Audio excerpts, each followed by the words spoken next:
और एक बार तो स्टेट लेवल टीम में सिलेक्शन भी हुआ। विशाल, आई एम नॉट इंटरेस्टेड यार, मुझे सुनना ही नहीं है। ইন্ডিয়ান ক্রিকেটে মোহাম্মদ কাইফ আর যুবরাজ সিং এর যে ভূমিকা ছিল, যে ফিল্ডিংটাকে ইন্ট্রোডিউস করেছিল, ইন্ডিয়ান ক্রিকেটে ভালো ফিল্ডিং এর কনসেপ্টটা ওই দুজন ইন্ট্রোডিউস করেছিল। ইন্ডিয়ান সিনেমাতে সেই সেই রোলটা অ্যাকশন মুভিজের জন্য পালন করেছে অক্ষয় কুমার। আপনার তাকে পছন্দ হোক না হোক, সেই 1990-এর দশকে আমরা দেখেছি, আমরা যারা 90s কিডস কল, আমরা তারা জানি যে কি ভূমিকা ছিল তখনকার ওই অ্যাকশন জনরাটার প্রতি ওনার। এবং তারপর সেটা শিফট হলো কমেডিতে। এখন কার্তিক আরিয়ান যেগুলোর পার্ট 2 বানাচ্ছে, 3ও বানাচ্ছে হোপফুলি, সেগুলোর আসল শুরুটা সেই তখনকার যুগে 2000-এর আশেপাশে শুরু করেছিল অক্ষয় কুমার। কিন্তু তারপর থেকে লেটস জাস্ট সে পুরো জিনিসটা it's not been a smooth sailing. Akshay কুমারের ব্যক্তিগত জীবন থেকে শুরু করে তার পলিটিক্যাল ওপিনিয়নস অ্যান্ড অল, অনেক কিছু কোয়েশ্চেনের মধ্যে এসেছে তার শিল্পী সত্তা। আজকে আমরা জাস্ট আলোচনা করব শিল্পী আর শিল্প কোথায় যে দুটো একসাথে মিশে যাচ্ছে এবং কোথায় যে দুটোকে আলাদা করতে হচ্ছে।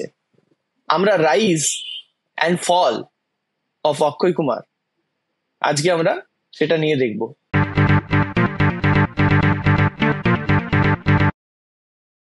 আমি আছি আপনাদের সাথে সৌরভ, আমার সাথে আছে শুভ। ফাইনালি বাঙালিতে আপনাদের সবাইকে ওয়েলকাম। শুভ, আজকে আমাদের খুব স্পাইসি একটা টপিক আছে, controversial to say the least. Take it away. So এই টপিকটা নিয়ে অনেক দিন ধরে আমাদের ভাবনা চিন্তা চলছিল যে কিরকম ভাবে এই টপিকটা করা যায়, আমরা কি বলবো, বা কারণ ব্যাপারটা হচ্ছে এই জিনিসটা যখন কারোর একটা, আমরা আজ পর্যন্ত যতগুলো মানে সিনেমা নিয়ে কথা বলেছি সেইটা that was specifically for a film itself. But এখানে যেহেতু একজনের কেরিয়ার অ্যানালাইসিস নিয়ে কথা বলবো, who is a massively popular actor, so obviously this will be a very interesting topic of conversation today. And yes, I am looking forward to having a detailed discussion. মানে একটা দারুণ আলোচনা হোক, সেটাই চাই। একদমই। তাহলে আমরা কেরিয়ারের প্রথম দিকে চলে যাব। উনি নিজেকে ইন্ট্রোডিউস করেছিলেন 1990-এর দশকে, যখন ফিল্ম ইন্ডাস্ট্রিটাই একটা কিরকম একটা অদ্ভুত ফেজের মধ্যে দিয়ে যাচ্ছিল, যেখানে মানুষজন বয়স হয়ে গেছে, তারপরেও মানে বাবার রোল করার চাইতে বেশি বয়স হয়ে গেছে, তখনও ছেলের রোল করছিল অমিতাভ বচ্চন, না কিছু না। তো যাই হোক, সেই অবস্থায় বেশ কিছু ইয়াং ছেলে উঠে আসে এবং বলিউডের হাল ধরে। তার মধ্যে অন্যতম ছিল আমাদের আজকের যাকে নিয়ে আলোচনা, সেই খিলাড়ি কুমার। শুভ, বল। সো প্রথম হচ্ছে ব্যাপারটা হচ্ছে আমার first introduction to Akshay Kumar ওয়াজ খিলাড়ি, ওকে খিলাড়ি যাকে বলে। কেন, সেটারও একটা রিজন আছে। সেটা হচ্ছে আমি একটা খুব বড় একটা ডাব্লিউডাব্লিউ ফ্যান ছিলাম ছোটবেলা থেকে। আই গেস আমাদের জেনারেশনে যারা 90s কিডস তারা অনেকেই ডাব্লিউডাব্লিউ দেখে অনেকেই বড় হয়েছি। তো সেই স্পয়লার অ্যালার্ট, ডাব্লিউডাব্লিউ কিন্তু fake. Yeah, obviously. I don't think এই জেনারেশনকে সেটা আলাদা করে বুঝিয়ে দিতে হবে, but yes, it is fake. It is scripted rather. It's scripted rather. যেরকম সিনেমা সেরকম। Anyway, তো ব্যাপারটা হচ্ছে ওই সিনেমাটাতে আন্ডারটেকার বলে, আই এম শিওর এভরিবডি যারা যারা ডাব্লিউডাব্লিউ আজ পর্যন্ত দেখেও নি তারাও জানবে যে আন্ডারটেকার বলে যে একটা ক্যারেক্টার আছে ডাব্লিউডাব্লিউতে, সেই ক্যারেক্টারটা এই সিনেমাতে বলিউডে প্রথমবার একটা সিনেমাতে আসার কথা ছিল। নাও দ্য থিং ইজ, ওই সিনেমাটার যে একটা অ্যাট্রাকশন সেটা অলসো ওয়াজ রেখা তার বয়সকালে হয়েও তার যে একটা গ্ল্যামারাস কাইন্ড অফ রোল। এবার আমি যখন প্রথম দেখেছিলাম, আমার মনে হচ্ছে ন্যাশনাল টিভিতে আই গেস খিলাড়ি ওকে খিলাড়ি যখন দিয়েছিল, দ্য অ্যাকশন যেরকম ভাবে দেখিয়েছিল Akshay Kumar, the smoothness of the action, because তার আগে আমরা যে অ্যাকশন দেখেছি maybe it was too cliche. Like Salman Khan তখনও কিছু অ্যাকশন সেরম সিনেমা করেনি, যখন মানে আর্লি 90s এর কথা বলছি। তার আগে মিঠুন বা বলতে গেলে আমাদের শত্রুঘ্ন সিনহা, এদের টাইপের যে action, and the way Akshay Kumar ব্রট in his action like smooth, যেটা সেই সময়টা আমরা ব্রুস লি সিনেমাতে দেখতে পেতাম, which was hugely popular, like enter the dragon. একটা মার্শাল আর্টের ছোঁয়া পেয়েছিল। এক্স্যাক্টলি, একটা মার্শাল আর্টের একটা ছোঁয়া ছিল। So basically that was my first exposure to Akshay Kumar. তোর কিরকম ছিল first exposure to Akshay Kumar, কিরকম ছিল? কিছু জিনিস আমরা এত ছোট থেকে দেখেছি, জাস্ট মনে করতে পারি না। তোর যেমন একটা ডিস্টিংক্ট ইয়ে আছে, আইডিয়া আছে তুই এক্স্যাক্টলি কি দেখে শুরু করেছিলি, কেন দেখে শুরু করেছিলি। আমি এতদিন দেখছি আমার জাস্ট মনেই নেই, ঠিক আছে, আচ্ছা। যে এক্স্যাক্টলি কোনখান থেকে শুরু করেছি, বাট হ্যাঁ, বা কোনটা আগে দেখেছি, কিন্তু আমার খুব স্পষ্টভাবে মনে আছে আমি কি কি দেখেছি। তবে হ্যাঁ, মানে আমরা যখন রিলেটিভলি ছোট, তখন আমরা আমাদের ইয়ের সাথে যে সিনেমাটা করলো मैं खिलाड़ी तू अनाड़ी সৈফ আলী খানের সাথে, মানে ওই গান করতো না তখন ছোটবেলায়, এরকম কেউ এমন ছিল কেউ না। ছিল না। আমরা ওই হ্যাঁ मैं खिलाड़ी तू अनाड़ी লড়কি দেখি মুখ পে সিটিয়া হ্যাঁ, আর এখনো লিরিক্সটা মুখস্থ হয়ে আছে আমাদের সবার। Exactly. তো মোটামুটি ওই যে খিলাড়ি ব্র্যান্ডটা যখন থেকে ও তৈরি করছে, সেই সময় থেকে আমরা সবাই জাস্ট মানে জানি যে সেই মুহূর্তে সত্যি কথা বলতে ওকে অ্যাকশনে টেক্কা দেওয়ার মতো কেউ খুব বেশি ছিলও না। তো ওই আর কি, তখন থেকে আমাদের ইন্ট্রোডাকশন হয়েছিল। আচ্ছা তুই রেখার কথা বলি, একটা ছোট টিপ্পণী করার ছিল আমার। রেখা হচ্ছে মানে এখনকার যুগে সালমান খান এখনকার যুগের ছেলেদের যেরকম মাসিহা, রেখা 90s এর মেয়েদের সেরকম ছিল, ঠিক আছে, দিল জ্বালা আসি। যাই হোক, মুভিং অন। সত্যি। আচ্ছা, আরেকটা ব্যাপার হচ্ছে, ইট ইজ ভেরি ইন্টারেস্টিং, যদি অক্ষয় কুমারের ইনিশিয়াল ফেজ যদি ধরা হয়, একটা ইন্টারেস্টিং ফেজ হচ্ছে, তুই যদি ধরিস the Khans who were coming into like Bollywood, they started working with big producers and big production houses, right? But Akshay Kumar Yes, yes. শুরুটা কিন্তু, if you analyze it, it's very different from them. Akshay Kumar তখনও কোনোদিনও ইয়াশ রাজ ফিল্মসের সাথে কাজ করেনি, আর ইয়াশ রাজ films তখনই একটা বড় production house, right? Also Akshay কুমারের আজ অব্দি one of the biggest hits of his career হচ্ছে মহড়া। আই এম শিওর তুই দেখেছিস কি? অবভিয়াসলি। আচ্ছা, মহড়া কে দেখেনি? সো মহড়া যেই সালে বেরিয়েছিল, সেম বছর কিন্তু হাম আপকে হ্যায় কৌন বেরিয়েছিল, which was like the all time classic film. But সেই সিনেমাটারও যেরকম একটা ইম্প্যাক্ট হয়তো আজও আছে, মহড়া সেই বছর the second biggest blockbuster world wide in Indian cinema হয়েছিল, but coming from a very different kind of film. মানে তুই যদি হাম আপকে হ্যায় কৌনের একটা হোলসেল একটা জিনিস দেখিস, কে নেই সেই সময়টার মাধুরী দীক্ষিত মানে একদম কুইন, সালমান খান একটা আলাদাই ensemble casting. But in Mohra it was a very different kind of casting, Sunil Shetty, Naseeruddin Shah, but that became like a huge blockbuster in that days, in those kind of days. So very interesting. Akshay Kumarer je mane initial phase of his career was very very interesting jake bole. তো initial ফেজটা এইরকম ছিল, এবং তখন মানে খিলাড়ি হিসেবেই সবাই চিনতো, ঠিক আছে, এবং সেই মুহূর্তে সবার একটা রেসপেক্ট ছিল আলাদা ওর জন্য মনে, যে এই লোকটা মানে অলমোস্ট নো ব্যাকআপ ছাড়াও, কোনো রকমের ব্যাকআপ ছাড়া উঠে এসেছে এবং এইরকম জায়গায় নিজেকে নিয়ে গেছে, যেটা হাতে গোনা কয়েকজনই আছে যে জায়গায় ও নিজেকে নিয়ে যেতে পেরেছিল তখন। কিন্তু তারপর ওর কেরিয়ার একটা খুব সুন্দর একটা অদ্ভুত একটা টার্ন নিল, অ্যান্ড যেটা ওর কেরিয়ারের আমার ফেভারিট পার্ট। এখন আমরা অতটা হয়তো আর কমেডি সিনেমা দেখি না, কিন্তু ওই মুহূর্তে একটা অ্যাকশন স্টারের কমেডিতে শিফট করা, it was a huge deal, and it was probably a huge gamble too, but it never felt like one. ও একদম মানে খাপে খাপ যাকে বলে সেই রকম ভাবে বসেছিল অক্ষয় কুমার আর কমেডি। প্রথম কমেডি তুই কি দেখলি তখন? সেই সময়টা first comedy I guess was Herapheri, I guess, right? হেরাফেরিতে হচ্ছে প্রথম কমেডি 2001 বা 2000 সালে আই গেস।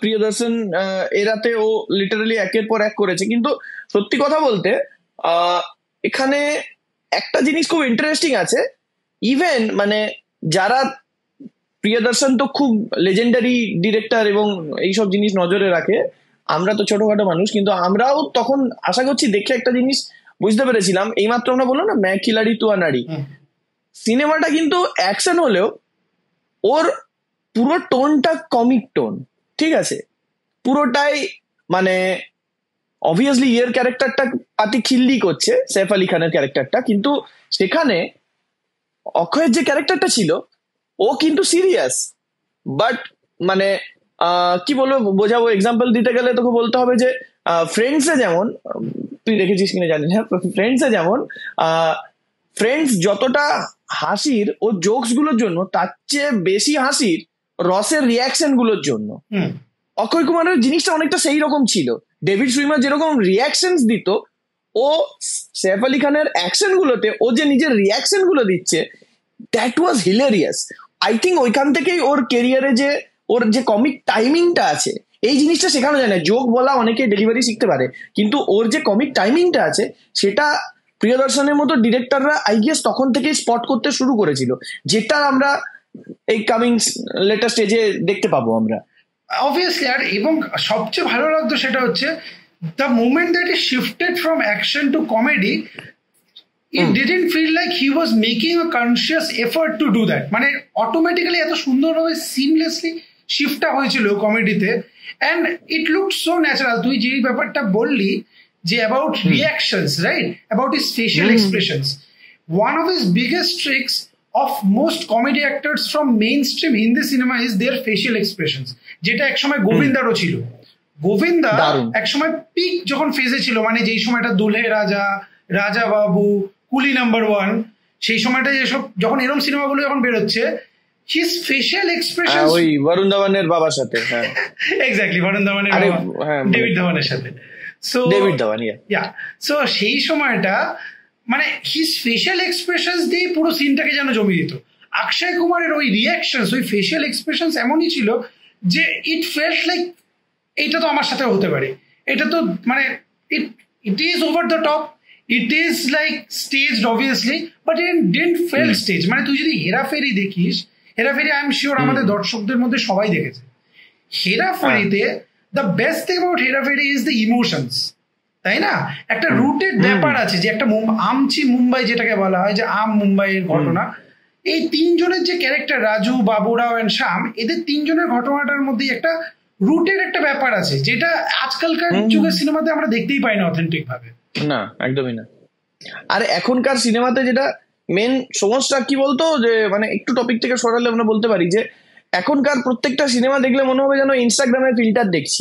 প্রত্যেকটা ফ্রেম পারফেক্টলি একদম well lit up, very good makeup, ঠিক আছে। আমি জাস্ট বুঝতে পারি না ওখানে ক্যারেক্টার গুলো পাঞ্জাবি পরে ঘুমোতে যায়, হ্যাঁ, লিপস্টিক পরে মেয়েগুলো ঘুমোতে যায়, বুঝতে পারি না এখনকার যুগে কিভাবে। তো আগে ওই জিনিসটা ছিল না ওখানে।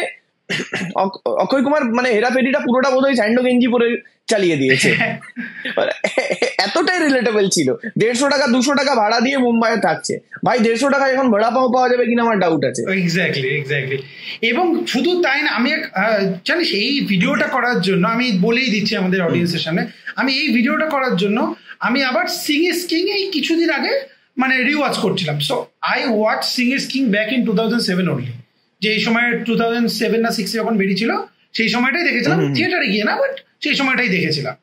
So the thing is Singh is King এর যখন এত বছর পর আবার আমি রিওয়াচ করছি, the thing is obviously the film might have not aged well with its comedy and all, but Akshay কুমারের কিছু কিছু সিনে এত বলতে গেলে একটা ইনোসেন্ট ব্যাপার ছিল। মানে এখন যেরকম একটা পাঞ্জাবি ক্যারেক্টার্স বলিউড যেইভাবে মানে এক্সপোজ করে করে করে করে পাঞ্জাবি ক্যারেক্টার্সদের পুরো ক্যারিকেচারিস্ট বানিয়ে দিয়েছে, সেই সময়টা যখন নতুন নতুন মানে সিং ইজ কিং যখন দেখছি, কিছু কিছু সিনে স্পেশালি যখন মানে সিং ইজ কিং এর ক্যারেক্টারটা কি, যেখানে আমাদের হ্যাপি, মানে আমাদের যে অক্ষয় কুমারের যে ক্যারেক্টারটার নাম হ্যাপি আই গেস, সে পুরোটাই একটা মুখ্য গাওয়ার টাইপের একটা লোক, তাকে লিটারালি মানে অলমোস্ট লাইক ব্ল্যাকমেল করে তাকে তার গ্রাম থেকে গাঁও ছাড়া করা হয়, যাকে বলে, যেগুলো আগে একসময় আমরা বাংলা সিনেমাতে দেখতাম যে গ্রাম ছাড়া করা হয়, সে অন্য দেশে চলে যায়।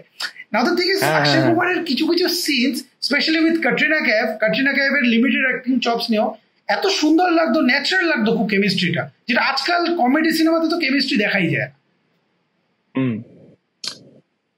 তো এরপর আমরা এই আর্লি 2000 এরাটা পেরোনোর পর যখন 2010 এই 2010ও ঠিক না, 2011-12 এরকম জায়গায় যখন গেল, তখন এই হাউসফুল 2, রাউডি রাঠোর এইরকম একটা ফেজ যখন যাচ্ছিল, ইভেন ওএমজি বাদ দিয়ে ওই ফেজে যে সিনেমাগুলো বেরিয়েছে সেখানে একটা জিনিস কমন ছিল, he was doing very good, but quality কমে কমে আসছিল ওর কন্টেন্ট গুলোর।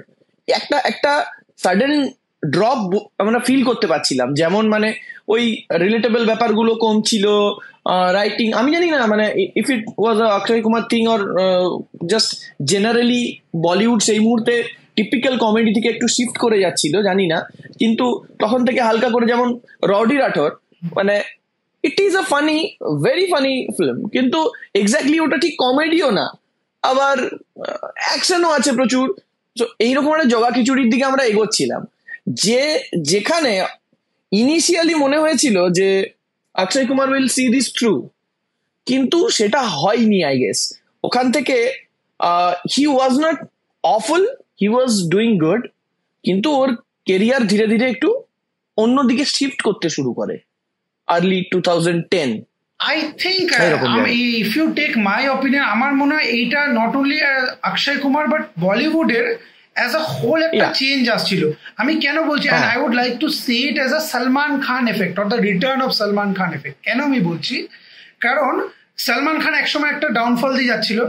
The moment he came back with films like wanted, with bodyguard, with ready, তুই যদি ভাবিস ওয়ান্টেড তাও এখনো ভালো লাগে, খারাপ লাগে বলবো না, but Ready is a very mediocre film, Bodyguard is quite a mediocre film, right? ওই ফেসটাতে Ready is below par, but it was a massive blockbuster.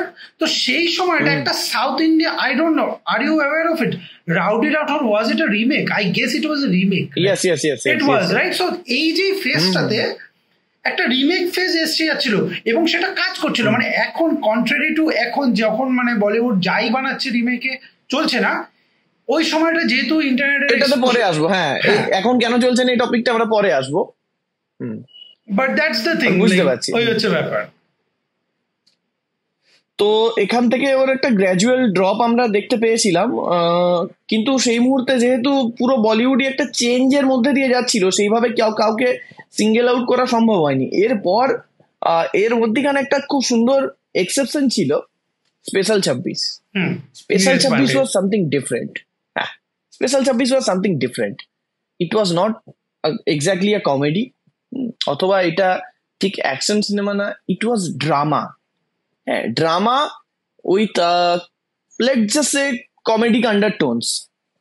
দারুণ একটা সিনেমা ছিল, কিন্তু অক্ষয় কুমারের আসল কেরিয়ারটা ডুবতে শুরু করলো আমি বলবো যখন once upon a time in Mumbai Dobaara এলো।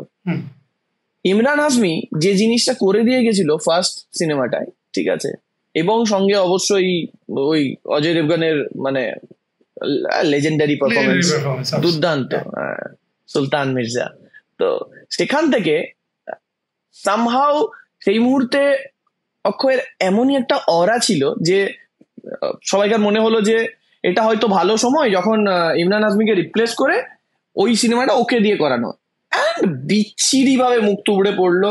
সোনাক্ষী সিনহা ছিল অ্যান্ড আমাদের ইমরান খান ছিল, they tried their best, but ওই যে মানে অক্ষয় কুমারের যে সাডেন ড্রপটা আমি অন্তত পার্সোনালি খুব বিচ্ছিরি ভাবে নোটিস করেছিলাম, যে he is not even trying.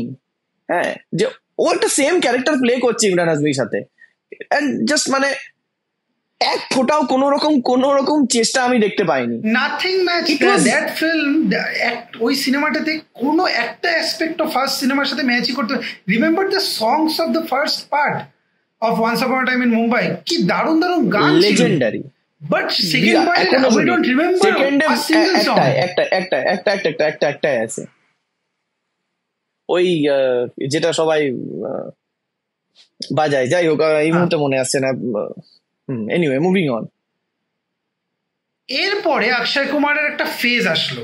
So এই যে once upon a time in Mumbai বলছিস, মুম্বাই দুবারা, এরপরে একটা সাডেন ফেজ আসলো যেখানে Akshay Kumar after I don't know, have you watched Airlift in a theater or have you watched it at home? না, ওটা আমি জাস্ট এমনি বাড়িতে দেখেছিলাম। আচ্ছা, সো আই রিমেম্বার এয়ারলিফট আমি থিয়েটারে সেকেন্ড ডে দেখতে গেছিলাম, ঠিক আছে, and the theater was like, আমি ভাবছিলাম যে ঠিক আছে, একটা মানে trailers were so well cut, color grading খুব সুন্দর লাগছিল, it was looking like a very classy film, but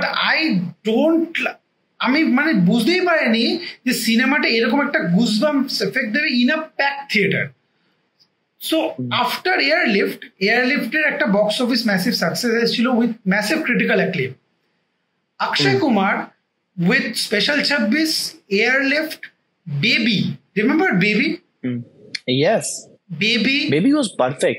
Baby was perfect. ওই সময়টা একটা সিনেমা আসলো যেগুলোতে মানে action plus but along with that it wasn't hugely skill, but একদম থ্রিলিং সিনেমা কিছু কিছু যাকে বলে। সেই একটা দারুণ ফেজ আসলো অক্ষয় কুমারের। What do you remember from that phase? আচ্ছা, এক তো going back to the topic, একটা যে গানটা বলছিলাম সেটা হচ্ছে ইয়ে তুনে কিয়া কিয়া। আচ্ছা, হ্যাঁ, দারুণ গান, ওই একমাত্র ওটা মেমোরেবল ছিল সিনেমাটা সম্পর্কে।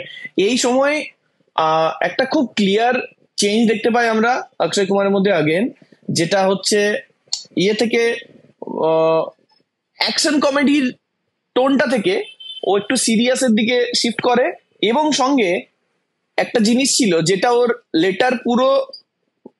Letter half of his life পুরোটাকে ডিফাইন করবে, সেটা হচ্ছে দেশাত্মবোধক একটা আন্ডারটোন ছিল। এয়ারলিফট বল, বেবি বল, হলিডে, আর soldier is never off duty or something, ওটাও একখানা রিমেক ছিল, ঠিক আছে। হ্যাঁ, তো আমি দেখিনি অরিজিনালটা, বাট হ্যাঁ, তো ওটাও ছিল। এইরকম একটা সময়ে যেটা সেই মুহূর্তে ও কিন্তু এতটাও শিফট করে যায়নি যে ইট ওয়াজ নট এভরিথিং, যে ওর মধ্যে সবকিছুই শুধু ন্যাশনালিজম আর কিচ্ছু নেই, হ্যাঁ, সিনেমায় কোনো প্লট নেই বা পার্টিকুলারলি কাউকে টার্গেট করে বানানো হচ্ছে সেরকম না, জাস্ট একটা আন্ডারলাইন টোন ছিল। অ্যান্ড আই থিঙ্ক সেই মুহূর্তে ওটা পারফেক্ট ছিল ওর কেরিয়ারে, ওর যে বয়সের দিকে ও যাচ্ছিল। আই ক্যান সি যে ও কেন ওটা করেছিল, দেন তারপর সেখান থেকে আরেকটু শিফট করলো career. So at that phase, yes, you are absolutely correct, যে ওই সময়টা যখন করছিল it look very natural, right? It was ingrained within those scripts. এটা কোনো ফেক ন্যাশনালিজম মনেও হচ্ছিল না, এবং স্ক্রিপ্টেরই একটা দরকার ছিল, এবং the in every film it showed that ও একটা এফর্ট দিচ্ছে ওই ক্যারেক্টারের মধ্যেই ঢুকছে। মানে আমি যখন মিশন মঙ্গল দেখতে গেছিলাম সেই সময়টা অক্ষয় কুমারকে যেরকম একটা মনে হচ্ছে ক্যারেক্টারে ঢুকেছে, কাজ করেছে, রুস্তমও ক্যারেক্টারে ঢুকেছে মনে হচ্ছে, বাট দেন আস্তে আস্তে রুস্তমের জন্য তো ন্যাশনাল অ্যাওয়ার্ডও পেয়েছিল। I don't think he deserved it, but হ্যাঁ, এক্স্যাক্টলি ওখান থেকে মানে আই ডোন্ট নো, ওখান থেকে ওর একটু আমার ওই জায়গা থেকে ওর কেরিয়ারটা ঠিক পছন্দ হয়নি, ডিরেল কাইন্ড অফ ফিল হয়েছিল। যদিও ওটা নীরজ পান্ডেরই ছিল, আমার নীরজ পান্ডের অন্যান্য সিনেমার মতো এটা পোষায়নি জাস্ট রুস্তমটা। তো তারপর ও তো গিয়েছিল ওই একদম সোশ্যাল ইস্যুতে ঢুকে গেল টয়লেটিক প্রেম কথা দিয়ে। টয়লেটিক প্রেম কথা, প্যাডম্যান, কটা সিনেমার নাম বলবি ভাই, ইট ইজ লাইক একটার পর একটা তখন সোশ্যাল ড্রামা, এবং it was working as well, that's the thing, it was working. মানে ও যাই করছে তখন অডিয়েন্স তখন লুফে নিচ্ছে, এরকম একটা ফেজ ছিল। হ্যাঁ, অ্যান্ড এখন যেরকম একটা ইয়ে হয়ে গেছে যে মানে মানুষ ধীরে ধীরে এই ফেক ন্যাশনালিজমের যে ব্যাপারটা, যেগুলোর সত্যিকারের ন্যাশনালিস্টিক ব্যাপার আছে সেগুলো এক আলাদা জিনিস, ঠিক আছে, কিন্তু যখন কেউ ওভারডু করে দেয় সেই জিনিসটা মানুষ এখন ধরতে শিখে গেছে। যেমনটা রিমেকের ক্ষেত্রেও হয়েছে, যে মানুষ এখন, হ্যাঁ দেখ দৃশ্যম এখানে কিরকম লেভেলের হিট হলো, ঠিক আছে, সেখানে বাকি সিনেমাগুলো মুখ তুবড়ে পড়ছে। ইটস নট লাইক যে মানুষ রিমেকের এগেনস্টে বা ন্যাশনালিজমের এগেনস্টে, একদমই না, অন দ্য কন্ট্রারি, মানুষ জাস্ট ভালো কিছু একটা দেখতে চায় যেটা আগে দেখেনি, ঠিক আছে। তো রিমেক যারা দেখেনি সেটা যদি অরিজিনালটা না দেখে তাহলে তো কোনো কথাই নেই, আর যদি অরিজিনালটা দেখেও থাকে তোর নিজের কোনো একটা টেক থাকলে সেটা নিয়ে মানুষ ইন্টারেস্টেড হয়। কিন্তু সেই মুহূর্তে এতটা ওভার স্যাচুরেটেড ছিল না, হ্যাঁ, এই ন্যাশনালিজমের ইস্যুটা নিয়ে সবাই এইভাবে ধরে রাখেনি জিনিসটাকে। কিন্তু তারপর ধীরে ধীরে প্রত্যেকটা সোশ্যাল ইস্যুতে একটা একটা করে সিনেমা বেরোতে লাগলো, অ্যান্ড প্রত্যেকটা সিনেমায় কোনো না কোনো এই পারপাস দেখিয়ে ওই পারপাস দেখিয়ে ট্যাক্স ফাঁকি দিতে লাগলো। হ্যাঁ, দ্যাট ওয়াজ সো উইয়ার্ড। একটা এন্টারটেনমেন্ট ট্যাক্স যেটা সিনেমার উপরে বসে সেটা কাটাবার জন্য একটা সোশ্যাল ইস্যুর উপরে সিনেমা বানানো, ওকে ফাইন, বাট দেন তোমার কেরিয়ারের কি হবে? সেই মুহূর্তে মনে হচ্ছিল যে it's working, I guess it's not. Thanks, love you.